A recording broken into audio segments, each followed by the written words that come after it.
Good evening class 11th। You are welcome in lecture number 2 chapter 1। सही है। Chapter 2 आपने कर लिया है, चैप्टर 3 कर लिया है आपने, और टेस्ट आपने अच्छे दिए हैं। मैंने देखी आपकी कॉपी। एक और चीज, चैप्टर 1 बहुत इंपॉर्टेंट है ना। अभी तो जनरल पढ़ा है आपने, सिग्निफिकेंट फिगर वगैरह। सही। अब आगे बढ़ते हैं आज के टॉपिक में। आज का टॉपिक है आपका लॉज ऑफ केमिकल कॉम्बिनेशन। आपने ऑलरेडी क्लास 9 पे पढ़े हुए हैं। तो लॉ नंबर 1 है आपका लॉ ऑफ कंजर्वेशन ऑफ मास। मैं जल्दी जल्दी निकालूंगा क्योंकि ऑलरेडी इसको बहुत सिंपल लॉ है। ये क्या बोलता है, जैसे केमिकल रिएक्शन हुआ आपका H2 + N2 और आपने बनाया अमोनिया। आपने लिया 3 ग्राम H2, आपने लिया 5 ग्राम N2, तो कितना ग्राम बनेगा ये? 8 ग्राम। सही है। तो क्या बोलता है, जितना मास हम केमिकल रिएक्शन में रिएक्टेंट का लेते हैं उतना ही मास किसका बनता है? प्रोडक्ट का फॉर्म होता है। इसको बोलते हैं law of conservation of mass. लेकिन साइंटिफिकली कैसे बोलोगे? तो साइंटिफिकली हम कैसे बोलेंगे? During a chemical reaction mass of chemicals remain constant, mass of chemicals can not be changed, so whatever mass of reactant we take same mass of product will be formed. ये आपने पढ़ा था class 9th में। क्यों पढ़ते हैं ये law? Because this law cater to law of conservation of mass. Throughout the universe mass is always remain constant. Mass को ना हम डिस्ट्रॉय कर सकते हैं, ना मास को हम जनरेट कर सकते हैं। सही है। एक क्वेश्चन करते हैं, जैसे देखिए न्यूमेरिकल। आपके पास CH3COOH है और आपने रिएक्शन करा कैल्शियम हाइड्रोक्साइड से, है ना बेटा, और इसकी रिएक्शन से बना CH3COOCA होल ट्वाइस, और आप साथ में बना आपके ये H2 बैलेंस कर लो। 2 लगा दिया मैंने, है, और यहां हो जाएगा आपका 2 वाटर। देखिए अगर मैंने 5 ग्राम लिया और ये 10 ग्राम है और ये 2 ग्राम बना, तो बताइए वाटर कितना बना? कैसे पता लगेगा? क्या लिखोगे? According to law of conservation of mass 5 + 10 = 2 + x। सही है। 5 + 10 = 2 + x। तो x का वैल्यू क्या आएगा? क्या आएगा भाई x का वैल्यू? क्या होगा? x = 15 - 2 = 13 ग्राम। पढ़ा हुआ ये अपने 9th में, तो सिंपल सा है, कुछ ज्यादा कुछ खास है नहीं। सही है। ये आपका लॉ ऑफ कंजर्वेशन ऑफ मास। बढ़ते हैं आगे। देखिए बेटा, ये है आपका second law of definite proportion, जिसको बोलते हैं लॉ ऑफ कांस्टेंट प्रोपोर्शन। ये सब 9th के ही है जो चल रहा है। 11th का आते ही मैं थोड़ा सा आपको बताऊंगा, है ना। क्या बोलता है law? Whenever a chemical compound form, सुन लो law, whenever a chemical compound form then elements are always present in a definite proportion. जब भी कोई केमिकल कंपाउंड बनता है तो केमिकल कंपाउंड में आपके जो एलिमेंट्स प्रेजेंट होते हैं they follow definite proportion by mass. मतलब आपके जो एलिमेंट्स हैं उनका एक डेफिनाइट रेशियो प्रेजेंट होता है, किसका? मास का। जैसे देखिए कैल्शियम कार्बोनेट, तो कैल्शियम का मास कितना है? 40, कार्बन का कितना है? 12, और ऑक्सीजन का 16, तो आपने क्या लिखा? 16/3। तो क्या हो जाएगा ये? 40:12:48। कट करोगे, सही है। किससे कट हो रहा है? 4 से हो रहा है कट। 10:3:12, और ज्यादा कट नहीं होगा। तो आप क्या बोलोगे? इन कैल्शियम कार्बोनेट जो कैल्शियम के मास का रेशियो है वो क्या है? 10, कार्बन के मास का रेशियो 3 एंड ऑक्सीजन के मास का रेशियो 12। सही है। ये रेशियो कभी भी चेंज नहीं होता है, यूनिवर्सल तो सही है। अगर वाटर का फॉर्मूला H2O है और वाटर में 2 हाइड्रोजन एंड 1 ऑक्सीजन है, तो हमेशा वही रहेगा, चेंज नहीं होगा। ये आपका लॉ ऑफ डेफिनेट प्रोपोर्शन। ये भी आपने करा हुआ है क्लास 9th में। क्वेश्चन आता है इस टॉपिक पर न्यूमेरिकल कैसे आते हैं। तो न्यूमेरिकल देखिए, हम बात करते हैं न्यूमेरिकल्स की। किस तरह के न्यूमेरिकल आते हैं? इसके न्यूमेरिकल आपके 11th के स्टैंडर्ड के हैं। सही है। जिसने मुझसे 9th क्लास पढ़ी है उन्हें ये न्यूमेरिकल मैंने कराया है। भैया ये करा चुका मैं न्यूमेरिकली, ध्यान रखा। देखिए क्या बोल रहे हैं, how much mass of calcium will be obtain from 20 gram CaCO3। अब देखिए इसका फायदा क्या है न्यूमेरिकल का। जैसे आपको बोला आपके पास 1 ग्लास वाटर है और आपसे कोई पूछता है इस 1 ग्लास वाटर में कितना ऑक्सीजन होगा, कितना हाइड्रोजन होगा, ये कैलकुलेट कर सकते हो। मैं करके दिखाऊंगा अभी। आपसे पूछा आपके पास पेन है और पेन इस केमिकल से बना हुआ है, पेन बना हुआ है सपोज करिए C2H8 से, मैं वैसे ही ले रहा हूँ इमेजिनेशन में। बताइए इस पेन में कितना कार्बन का मास है। तो आपको किसी मटेरियल में मास कैलकुलेट करना है, एटम का, एलिमेंट का, वहां काम आता है ये फॉर्मूला। अब कैसे करोगे न्यूमेरिकल, वो देखो ध्यान से। बोल क्या था ये, how much mass of calcium will be obtained from 20 gram calcium carbonate. आपके पास 20 ग्राम कैल्शियम कार्बोनेट है, आपको कितना मास कैल्शियम का ऑब्टेन होगा, मतलब 20 ग्राम CaCO3 में कैल्शियम कितना होगा। तो करेंगे कैसे, देखिए इसको। और आपको गिवन है ग्राम एटॉमिक मास, C का 12, ये सब कुछ है ना। सबसे पहले करना क्या है, आपको CaCO3 का टोटल मास निकालना है। करते थे ना 9th में सम, तो कैसे निकालेंगे देखिए। कैल्शियम का 40, कार्बन का 12 और ऑक्सीजन का 3 × 16। ध्यान से देखना बेटा है ना। तो क्या हुआ 40 + 12 + 48, तो ये हो जाएगा आपका 100। अब देखिए अगर हम फॉर्मूला को देखें तो फॉर्मूला के 100 ग्राम में कितना कैल्शियम है 40। देखिए ये टोटल मास और कैल्शियम का मास कितना है 40। तो आप क्या लिखोगे, इन 100 ग्राम, ये क्या लिखेंगे अकॉर्डिंग टू फॉर्मूला ATF का मतलब होता है according to formula. In 100 gram calcium carbonate, calcium present equal 40 gram, 100 gram में 40 है। आपको कितना दिया हुआ है कैल्शियम कार्बोनेट 20, तो आप क्या लिखोगे, इन 20 ग्राम calcium carbonate, calcium will be 40/100 × 20। सही है।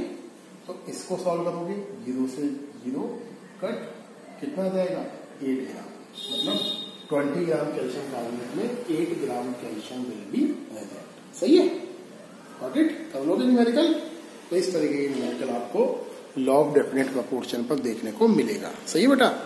एक मैं देता हूं आपको होमवर्क में, ये देखिए, ये एक न्यूमेरिकल आपको करना है। How much mass of hydrogen will be obtained from 30 gram NH3। आपके पास 30 ग्राम NH3 है, आपको बताना है आपको कितना मास हाइड्रोजन का मिलेगा। साइड में आपको मेंशन है N = 14, H = 1। ये करके दिखाना और मुझे रिप्लाई करना ग्रुप में कितना है आपका, है ना। ये देखिए बेटा अगला टॉपिक, ये आपका 11th का टॉपिक यहां से स्टार्ट है। सही है, ये 11th का टॉपिक है लॉ ऑफ मल्टीपल प्रोपोर्शन। नया लॉ है बिल्कुल, इसके न्यूमेरिकल आपके सिलेबस में नहीं है, तो करना भी नहीं है। मैंने नोट्स भी करे हुए एक न्यूमेरिकल, बट आपके सिलेबस में नहीं है ना। मैं करा दूंगा ऐसे, लेकिन आएगा नहीं। देखिए ध्यान से क्या बोलता है ये लॉ दिया है आपका जॉन डाल्टन ने। करने से पहले मैं एग्जाम्पल समझाता हूँ आपको, फिर ये लॉ पढ़ेंगे, क्योंकि अगर रीड करोगे समझ में नहीं आएगा, बना लोगे समझ में नहीं आ रहा। देखिए सपोज करिए मैंने रिएक्शन करा कैल्शियम का ऑक्सीजन, सॉरी कार्बन का ऑक्सीजन से, क्या बना CO2। क्लियर। मैंने रिएक्शन करा C का O2 से। सही है। थोड़ा मैं इसको और बढ़िया कर देता हूँ, इजी लेता हूँ मैं एग्जाम्पल आपको, ताकि और क्लियर हो चीजें। देखिए मैंने रिएक्शन करा H2 का O2 से, क्या बना H2, और ये लिया मैंने 1/2। हाफ ले सकते हैं हम, आपने पढ़ा होगा क्लास 10th में CaSO4 1/2 H2O लिख सकते हैं हम। सही है। तो H2 का रिएक्शन हुआ 1/2 O2 से, क्या बना H2O, और मैंने लिखा H2 + O2, क्या बना H2O2। सही है। इसको बोलते हैं वाटर, इसको बोलते हैं हाइड्रोजन पेरोक्साइड। सही। अब मुझे बताओ out of hydrogen and oxygen कौन से केमिकल की क्वांटिटी कांस्टेंट है, मतलब हाइड्रोजन और ऑक्सीजन दोनों में से किसकी क्वांटिटी सेम है। दोनों केस में इसकी क्वांटिटी सेम है, यहां भी 1H2 है, यहां भी 1H2 है। इस केमिकल की क्वांटिटी क्या है, डिफरेंट है। ओके, तो इसको हम बाहर निकाल लेते हैं, 1/2 O2 रेशियो O2।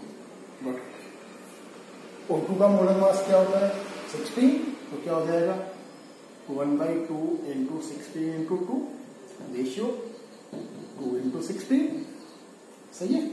2 से 2 कट, क्या हो जाएगा 16:32 और कट करोगे इसको 8 से तो क्या हो जाएगा सीधा 16 से कर देते हैं ना 1:2। ओके क्लियर है। अब बोलोगे सर ये क्या कर रहे हैं लॉ पहले नहीं पढ़ना पहले ये करके देखना है तब लॉ समझ में आएगा। देखिए अगर आपके 2 एलिमेंट्स एक दूसरे से रिएक्शन करें और रिएक्शन करके क्या करें डिफरेंट टाइप के कंपाउंड्स फॉर्म करें तो वो एलिमेंट जिसका मास अलग अलग है उस एलिमेंट के मास का रेशियो हमेशा होल नंबर में होता है। मैंने हाइड्रोजन क्यों नहीं लिया बिकॉज हाइड्रोजन का मास क्या है सेम है ये लॉ है। लॉ क्या बोलता है सुन लो एक बार when the 2 elements react with each other and form 2 and more than 2 type of compounds in that case the element which react with fixed mass of other element कौन element है ये element इसके fix mass से reaction कर रहा है the element which react with fix mass of other element always carry whole number ratio by mass. ये है लॉ ऑफ मल्टीपल प्रपोर्शन। इसलिए मैंने बोला आपको रीड करता हवा भी नहीं लगती क्या बोल रहा है लेकिन एग्जाम्पल करोगे फटाफट पता लग जाएगा। अब रीड करके देखिए when 2 elements combine to form when 2 elements combine with each other to form 2 or more compounds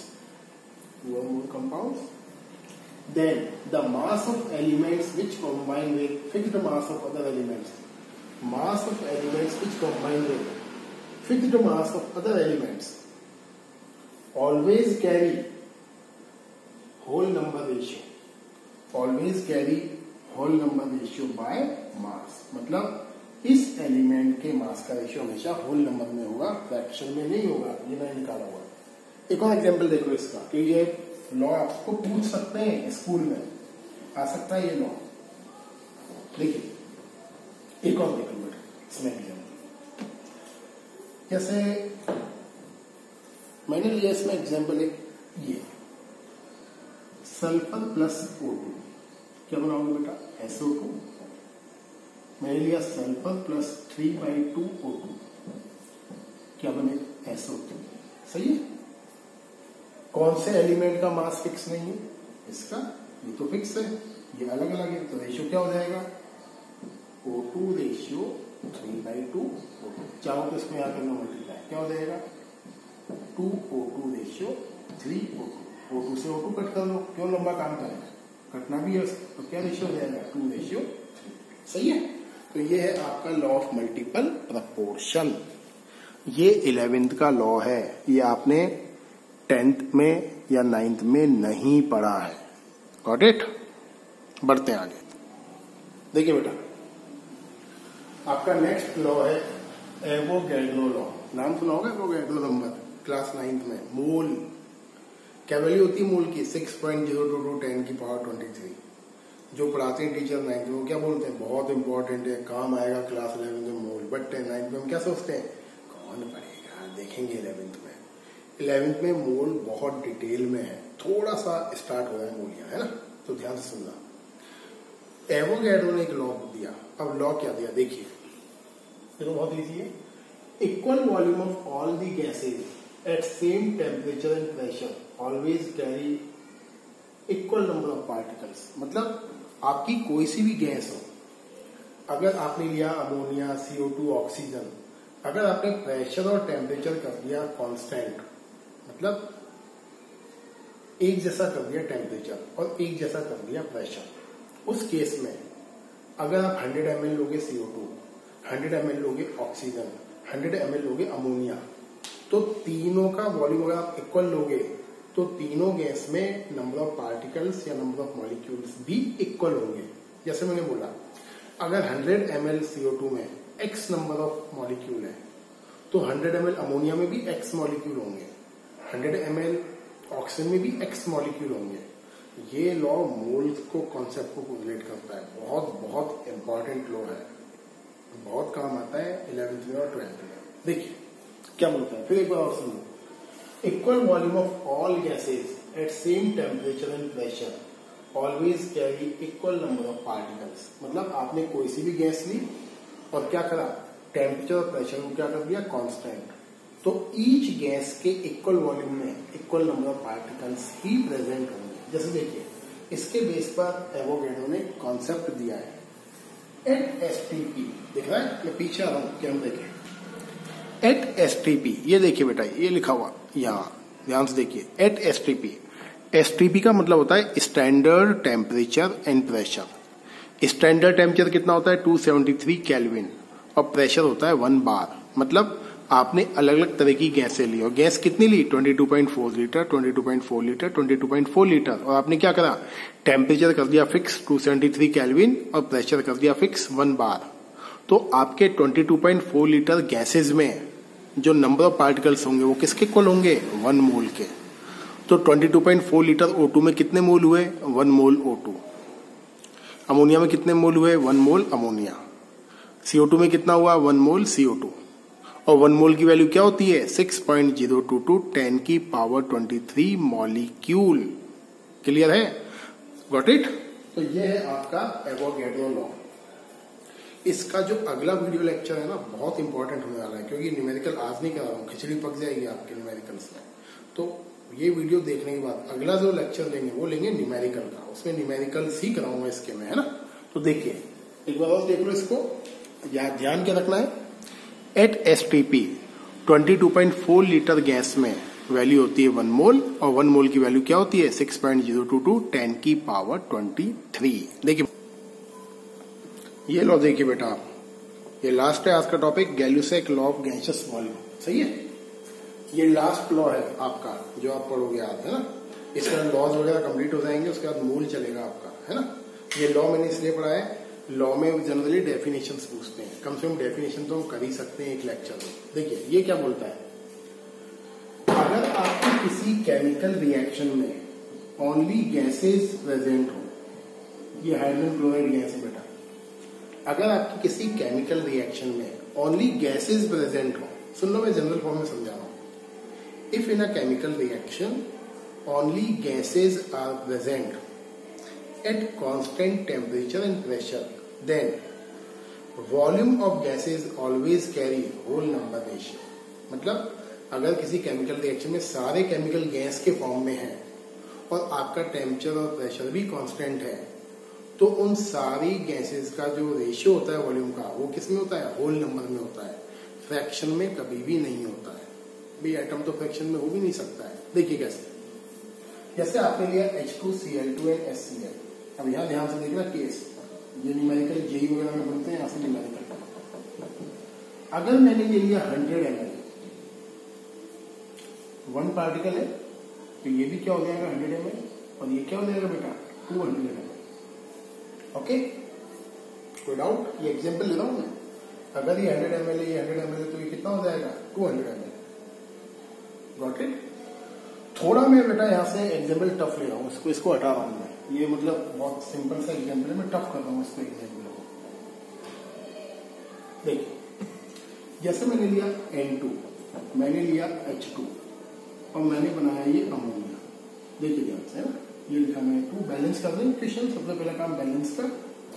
अगर ये 100 ml है,